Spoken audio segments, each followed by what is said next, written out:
What's the most used man-made material on Earth? I'll give you the answer. Concrete.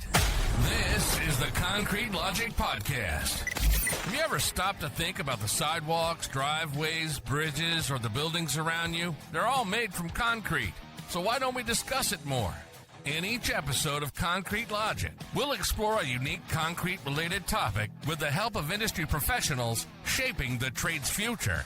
We'll talk with suppliers, contractors, architects, engineers, specialists, and even proponents of competing materials. We'll get their views on concrete and their visions for its future. So get ready to mix things up with Concrete Logic, where we turn the spotlight on the material that's everywhere but often overlooked. This is the Concrete Logic Podcast. And now, here's your host, Seth Tandit.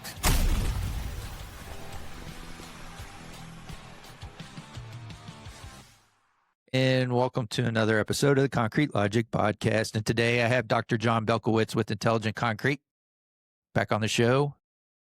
Fan favorite. We were chatting. I think Robert Higgins is the fan favorite. Let's just be honest and be fair, sir. I don't mind.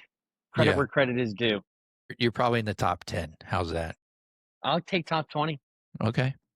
Well, anyways, we were just discussing a very interesting topic about how much data is tossed around in our industry, how it's presented, and you know, charts can be stretched, error bars can be missing, which I don't even know what an error bar is till I was talking to John. He's explaining that. We're going to talk about that today. Wait. How are you saying it? Error bar or error bar?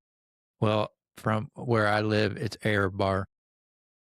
Just for those out there on error bar. Sorry. Error. There's two R's and O error and bars. It's not like a Taylor Swift album or something. I don't know. Exactly. Yes. Okay. Anyhow, essentially the results are cherry picked, and you know, I was explaining to Dr. John as a just a regular guy. When I see a chart, I believe that the person that's presenting the chart is just using the data and not necessarily just showing us cherry picked portions of it. But so he's going to share with us today what to look out for. So that's what we're going to look at or talk about today. So that way, when we are presented data or a chart, that we know what to maybe ask questions to the presenter, what to ask for, what to look out for is what we're going to talk about today. But before we get started, I wanted to thank Douglas Clark for his donation to the show. He went to the website, www.concretelogicpodcast.com. He hit the donate button and sent a dollar amount that he felt that he got value out of the show for, and I appreciate that. And he left a message.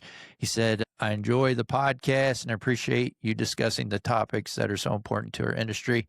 So I just want to say, Douglas, thank you. Appreciate your donation. So that's one way you can help the show. Also, don't forget about Concrete Logic Academy, concretelogicacademy.com. That's another way that you can I just did one of my PDHs through there last week on ethics. Yeah.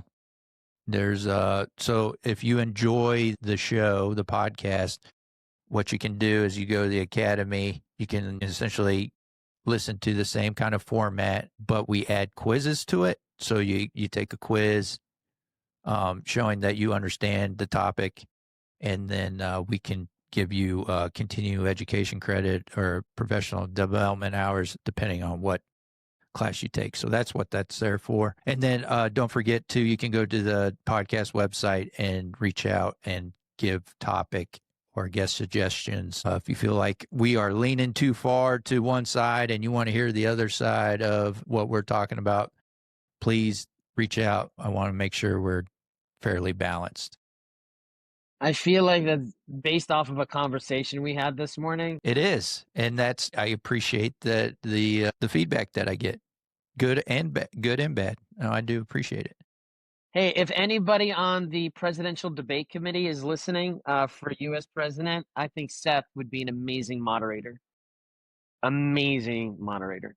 Go ahead, bud. That's a big jump from just talking about concrete. Anyhow, so let's talk about the topic at hand. So we want to see, or Dr. John, if you could explain when data is presented to us, be it in, just raw data or a chart, I guess we should ask who's it really aimed at? Who's the data for? What are we reading? Maybe you can explain what an error bar is. I didn't even know what an error bar is. And maybe when we should ask more questions about the data that we're presenting, because most of the time when we're presented with information, we're all just we don't really have enough time outside of what we do for a living and things that we, are taking care of our families and things that we have to do at home to have extra time to really dig into this stuff. And that's why we bring folks like Go to conferences. Doctor. Oh, man. Yeah. And we go to conferences. If you can go, if you can afford going, if you get the time to do it, those are two. But that's what one of the aims of the podcast is to give you all access to this kind of information so that so it's more accessible to everyone. So what should we be looking out for when someone presents us data? Sure. So, I mean, it requires you to take a deeper dive looking into data sets. And it's really hard because the only time you get to do that is the chance when you either do read a paper or somebody's presenting you data from a university. And most of those presentations are squished into 30 minutes. So what, you got 30 seconds to a minute and a half to digest the slide. But, first thing is, why do we present data? And even though none of us would like to admit it, all of us who work in the construction industry have a little bit of engineer in us. Yeah, I know. But the definition of an engineer, are you ready for this? You're going to agree with me here in a second, Seth. You ready? This is why I'm the doctor. The definition of an engineer is a problem solver. Now, would you call yourself a problem solver? Yeah, I would say my initial direction for my academic career was to be an engineer, and the school quickly found out that I was not to be an engineer in their eyes. How did the school find? This is another discussion. That's a different rabbit hole. But yes, I agree with that. I think that anyone that's in construction could be considered an engineer, problem solver. I feel like we need to go toilet paper and egg this school on a later conversation. No, that's my fault, not theirs. So engineers build their confidence off of data ad nauseum. One of the things that we chew and stew on in the industry is compressive strength, right? And if you go to a concrete mix design, you have to have a certain factor of safety or over design of your concrete mix strength. If you don't have more than 12 sets of data or 10, 12 sets of data over a 3-year period on that concrete mix design. So instead of having a 5,200 PSI mix, now you need to have a 6,200 PSI or 6,600 PSI mix to hit that 5,200 PSI until you get that 12 sets of data. And then you can go back to that ASI 214 standard deviation. So we use data in our industry to build confidence. Okay, what we ordered is what we paid for, is what was transported, is what we received, is what we put in our job site and our form work. That's going to hold the effing building up, whatever type of structure it is. So anytime we're using, I don't know, a new concrete mix, a new practice, a new raw material, a new admixture, none of us are confident. We're born saying no to new technology. What gets us starting to say yes or helps us get to yes is the data. What did the admixture do to fresh and hardened properties? Had it do it 1, 3, 7, 28, 56, 90, 365, year and a half, 2 years. There's a test called the G109 that is a 10-year certification, but we use that data to start building the confidence, and then we get data in the field. So the reason why people present data is to create some type of a narrative, a persuasive narrative. Either we need more money for this, you should use this, or this is what happened and why. That's why the first question, why do we present data? So does that make sense? Yes. Great. And our biggest problem as engineers, and we're not presenters. I'm not Joe Rogan, Joseph Rogan. I'm not good at the podcasting, not as good as you. What I'm good at is looking at data sets, understanding trends, and more importantly, understanding when to call bullshit. Is this type of show where I can say bullshit? You already did. You can't ask after you do it. I won't say bullshit again. So the next question that you have to ask as the audience is, who is the presenter and how are you presenting the data? Like, I hate it when people show me a freaking crunch of the data. Don't show me what happened to the data. Show me the data. Does that make sense? Yeah. But can you explain more? Exactly.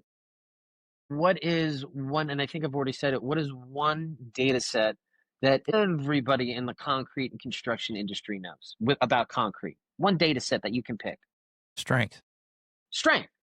Look how easy that was. Folks, did you hear that for the Dan McCoys of the world, Daniel Allen McCoys of the world, who are listening as they drive? Hi, Daniel! That one in the chamber.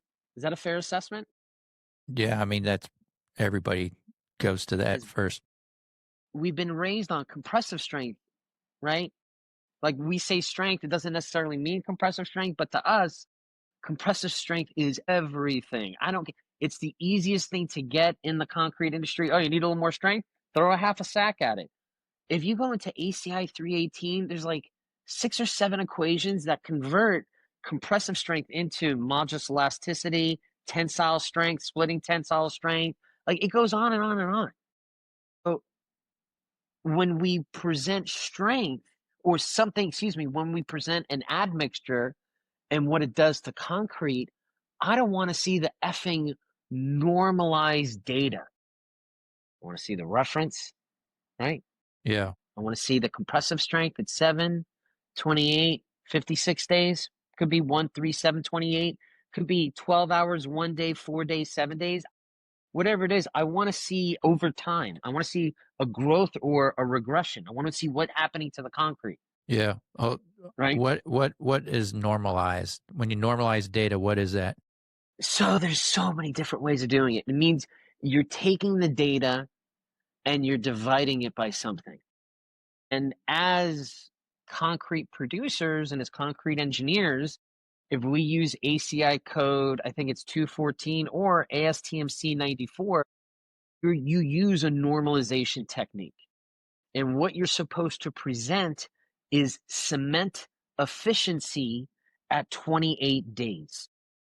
Now, what you do in that normalization technique is you take your compressive strength at 28 days and you divide it by your total weight of either cement powder, total cementitious, or binder. Most folks do total cement or total cementitious. So if I've got 5,000 PSI 28 days and I only have 500 pounds of cement, my PSI per pound of cement, I've normalized it out to a pound of cement, is 10 PSI per pound of cement. Does that make sense? So you take that data and you kind of extrapolate what you want. Like if you want. So Yeah, I don't know if extrapolate. I would call it you Purdue-Pharma your way through the data. You kind of so if you don't want change up to the peaks. you don't redo the test, you take the results you get and then you make up the results. If you wanted, like you were saying, 500 pounds of cement, and you're like, well, I have that information, so 600 pounds of cement, all I got to do is take the average of the 500 pounds, what it did, and I just add what it would kind of do if I add another 100. So it's something like that. So let's say if I had a concrete that was making, I don't know, 6,000 PSI with only 500 pounds of cement. Right. That means I said 6,000, not 600, right? 6,000 PSI? 6,000 PSI with Right. 500 That pounds of would cement. mean that my cement efficiency is 12 PSI per pound. Well, hey man, I only need 10 PSI per pound, right? So I'm 20% greater on what I need to be. Okay.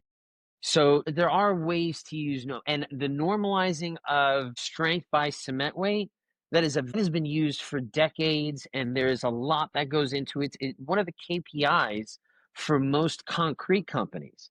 Like, are we getting, and what it goes back to, that normalization is, and this is your audience, the reason why we use that is because we want to communicate and understand, are we getting the bang out of our cementitious buck? Because if I'm using a cement and it's giving me a PSI per pound of 7, as opposed to I could use another company, it costs me a little bit more, but I get a 12. Well, what the hell am I doing with this company? I don't have to Okay. use as much dang cement.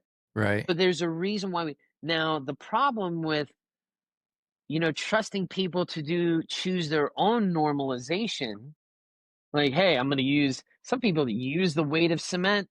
Some people use the weight of cement compared to the amount of cement that they used, and they use that to normalize out the weight, the value. Or some people normalize the value out with the control or the reference, especially if you're adding something to concrete. So if I have a control, my concrete mix, but there's just cement, rock, sand, water, some type of aggregate, and that's it. Then I take that same mix and I add 1, 2, 3, 4, 5 dosages of admixtures. Now what I'm going to do is every time I get a 28-day strength from these 5, I'm going to divide it by my control. So instead of seeing the strength increase, I see a percent increase. That's called a normalization, Okay. right? We're normalizing it by dividing it out by the control. Okay. Now, to me, I call that the Purdue-Pharma trick. Okay. And why do you say Now, that? right. If you've never seen the Purdue-Pharma trick, man, harsh words for so early in the morning. It's almost lunchtime. Yeah. Well, California, it's early. It's what, 8:13 out there? So the Purdue-Pharma trick, if you've never seen the movie, and I wouldn't recommend it. Fantastic movie, but it breaks your freaking heart and it makes you so angry. One of the tricks that the folks at Purdue Pharma did is they normalized, or excuse me, they didn't normalize out the data. I apologize. With their absorption of the opiates into the bloodstream, they measured it over a certain time frame. I think it was like a 2-hour period. Now, with most opiates, there's a spike where the body absorbs it, and there's a huge drop off very quickly. If you've ever been to the hospital and had morphine, it lasts about 15, 30 minutes, and then you need another freaking, push of the button to relieve pain. Well, what Purdue Pharma showed was we don't have those peaks in that same time. It's more of a gradual increase, and then it dies off. And with that, they got this non-addictive of an opiate because it showed that the bloodstream didn't absorb it as quickly, right? The problem was people weren't looking at the y-axis, and there's a beautiful part where I think they have the real person, describing what's happening in the chart. The y-axis is not your standard integer axis that goes from 1 to 10,000, which is the units that are measured for this absorption into the blood. The Purdue Pharma didn't show a standard integer going from 1 to 10,000. What it showed is something called a logarithmic scale, where the first 100 units, here I'm going to try to do this on my screen, the first 100 units have the same height on the y-axis as the 909,900 units. So what you end up doing is losing that peak. You end up flattening or creating this false narrative or this curve that helps you develop a false narrative. And that's what people do when they end up normalizing out data. Instead of seeing the peak in compressive strength, hey, for us, 25% increase in compressive strength. Here, let's take that data. Well, 25% is not, it's like a quarter. Who gives a shit? 5,000 times 1.25 is 6,250, right? If you just say, well, let's say, okay, John, that was a little intense. Percent, that's actually a big fucking increase. Let's chop it in half then. So instead of saying 5,000 PSI, let's say times 1.25 or 25% or a quarter, let's say it's half of that, 12.5%. Oops, 50. Oops, I still did the math wrong. So you're adding 12.5% to 5,000? Is that Right. what you're doing? Yeah. Right. That 12% doesn't look like much, but that's 625 PSI. For some DOTs, if you're short 625 PSI on your compressive strength at 28 or 56 day, you have to rip out and replace the structure. Those numbers are big, but when you normalize it out with a reference, or a percent, you turn into a percent, it looks a lot smaller. You reduce those peaks, you normalize out the curve, you plateau it. So our next thing is, who is the audience? I think it's, who is the speaker? How is the data presented? And I've been on an F, and I'm trying to curve my language. That's why I Well, paused. I would say, before you go on your rant here, maybe. I never go on a rant. Through the years, what I've learned is I think everyone has a motivation, right? I have a motivation Crosby said advance, yeah. I have a motivation to do this show. When you listen to, the podcast, you got to remember that I'm motivated to do the show. Why is Seth motivated to do the show? So just like that, you should be asking when someone, like Dr. John or anybody else is presenting you data, you got to ask, where are they coming from? Why are they motivated to tell you the information that they're telling you and presenting you? So you have to keep, not saying that everyone has good or bad intentions, right? Not I'll trying say to label that. them. Okay. But doesn't that make sense though? You need to ask that before you're even like, okay, I'm going to dig into this data. But one of the things you got to ask is, who is this person? Where are they coming from? What is their motivation? And it doesn't matter who they are. Like, I love colloidal silica, LOVE, love it. But my parents also raised me right. What I also love is being honest and telling the truth.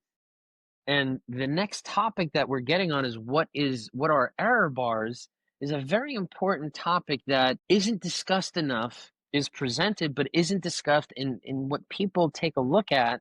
Answer that question of yours. If you looked at the error bars, you kind of get an idea of who the person is presenting the data. And I meant that more in a figurative, not a literal sense. Does that make sense?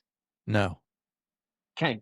Explain. So how is the data presented? When the data is normalized, or the data that is presented does not show error bars, or the person is not willing to talk about their standard deviation or error, or if they present their error and their error is greater than the measured values, you need to call bullshit. Or ask questions. You don't know. You have to call. So, and that's what I mean. Ask questions.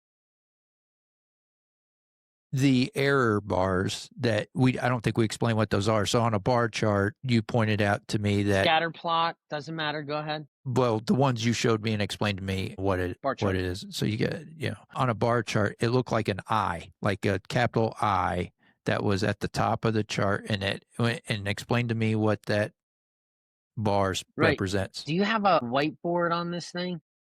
No, you got to verbally explain. Dan McCoy doesn't watch the show. He's listening right now. Right. Dang it, Daniel. Get a new vehicle. So when you're presented with data, especially in a bar chart, you're not being shown all the data.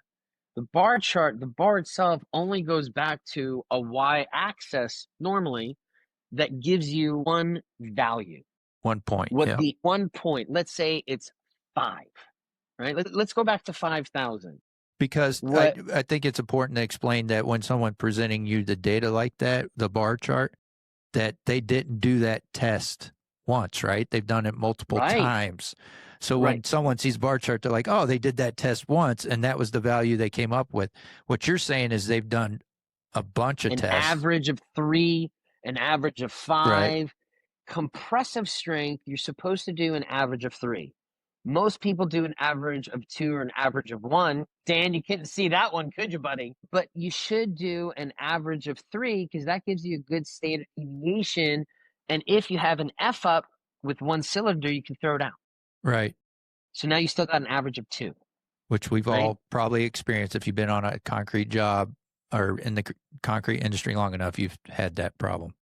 So when we present data, let's say compressive strength, we present an average of 3 samples, right? But when we present that bar, we have, as Seth so beautifully illustrated, we have an I, and it goes up from the average and down from the average, and it has 2 caps to it. They're called end caps. And those end caps represent the maximum on the data that we tested or measured, and it represents the minimum on data that we measured. Normally, when we're doing evaluations, we'll do anywhere from 5 samples. And as it turns out, more data equals better science or more accurate science. So what you're hoping that you're doing is getting a more accurate bell curve or spread. Does that make sense?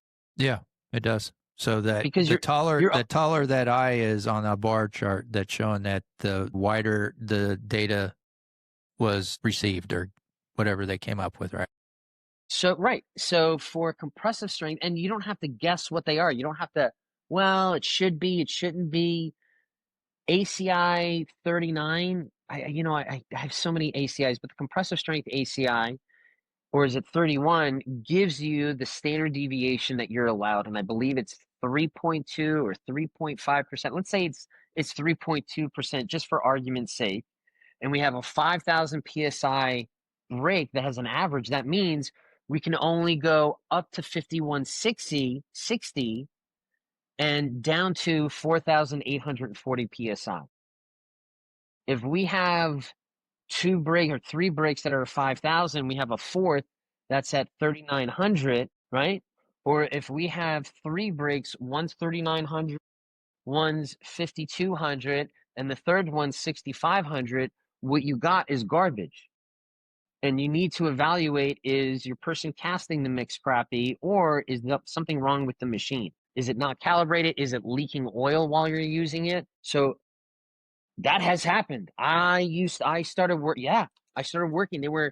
They not only had their CCRL, they were a major admixture provider. They had their own freaking laboratory as a CCRL certified. And it was one of our first clients. And I remember I started working there, and the first thing they showed me, like they brought me through the offices, they showed where manufacturing was, where storage was. I was like, screw this, I don't want to see this. I want to go see the lab. They had this old ass Tinius Olson with one of the captain's wheels on it from the ship, and as they're using it, it's ramping up, in the psi, it ramps up psi per psi per second. You see the freaking red hydraulic oil. What is that, .3? Is that what it's called, that red hydraulic oil? I'm not Anyway, sure. they had a white vinyl floor. It starts leaking out. It's like, the machine is bleeding. And what happened was it ramped up, and then when the machine hit pressure, it pushed it out. The gasket, it was leaking, and the PSI per pound ramped down, and it changed what strengths they were getting. Oh, yeah, that's crazy. So when to call bullshit? First of all, you can't glance at the data. Like, Seth, you said it a little bit ago. I don't have time in my life to read that. Bullshit.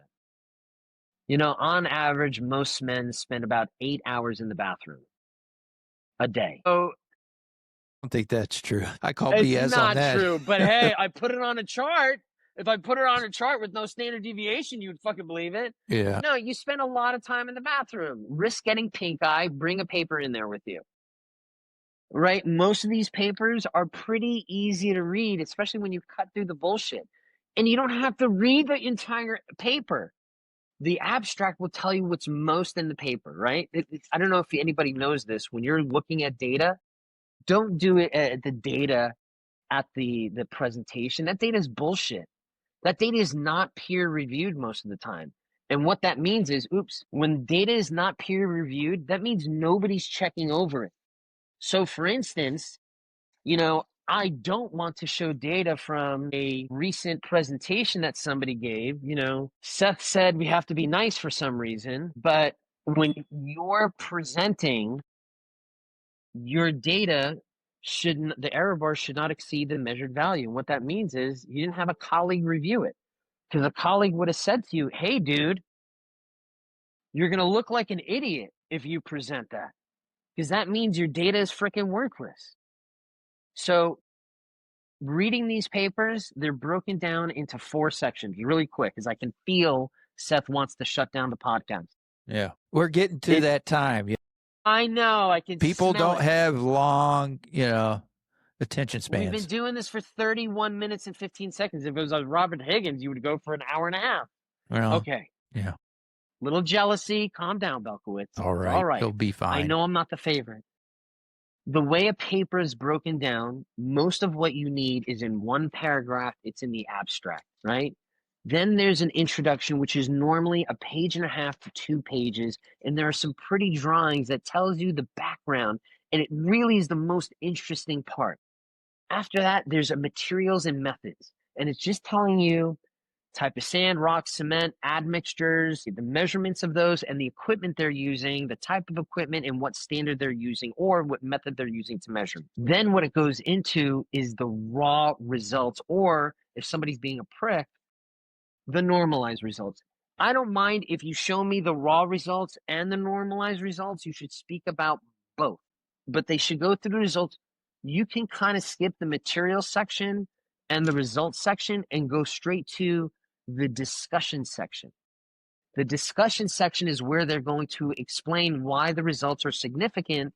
And then after that, their conclusion section that goes into what this means for the industry. And normally, because they're shaking their can, I should have done that. They're shaking their can to get change or more money. They say, what do we need to do for future research? And then the last thing is they always talk about who has funded the research. And that is really important, going back to what Seth said, know who this person is and who's funding the research, right? If it's being funded, if it's a paper that says there's nothing wrong with type 1L cement and you can use limestone for heterogeneous nucleation and it causes pozzolanic reaction. And funny enough, all the research was supported by the cement industry, a specific cement provider. The data is probably leaning to one side. Is that fair? Yeah, it is fair. Okay, and that goes for universities. So Yeah. what I'm trying to say is don't be afraid of these fucking things. They're easy to read and they're easy to break down, especially if you've got a red magic marker. And as it turns out, a lot of these people who write these papers, they're not as good of writers as you think they are. And the fact that they're getting peer reviewed just means that somebody's checking their paper for bullshit. It might still be bullshit, but yeah, don't be afraid of these papers. They're great. I read at least 6 of these a week. Yeah. Yeah, I agree with what you're saying. At the very least, to ask questions. And I think people are scared to ask questions sometimes because it's going against what everybody is. How ridiculous does that fucking sound? Well, I'm These saying are the you can't. I've been labeled a Portland limestone cement hater. Okay, So I've been labeled they're that. idiots. Yeah, I don't. But what I guess what I'm getting at is, if you question it to me, then I think people think you're against saving the earth. I think that's what people think. If you question PLC, you are a guy that doesn't care about the earth, and you want to blow all the CO2 in the air. Whoa, slow down. Yeah. Slow down. You're not making a political statement when you ask a question. No. And I'm sorry, Karen, but you don't seem to have a problem with speaking up on a job site when the concrete hasn't showed up. Right. So use that same rhetoric and that same energy to ask your question. And if somebody's going to piss on your Cheerios and yell at you for being political, you know what, Seth? And this is for all the other folks out there. I really don't care about the booze because I know who those people cheer for. And if they think they're doing something good for the environment, they should probably look past A6. And I'm not being disrespectful. That's according to ACI code 323. They need to look past the effing gate. Because whatever has happened with Portland limestone cements, by the way, they're not Portland limestone cements. They're blended cements that happen to have limestone in it. So let's get that shit right. And it's not Portland limestone because it's not Portland. Shit, the Portland Cement Association even isn't called the Portland Cement Association. They're called the American Cement Association. Why the hell are we calling it Portland Cement? So get off of that soapbox as using that as an excuse for I don't want to ask questions. No. Once you start asking questions, the dominoes start falling until somebody gets brave enough to step up and say, hey, he's right. What the F?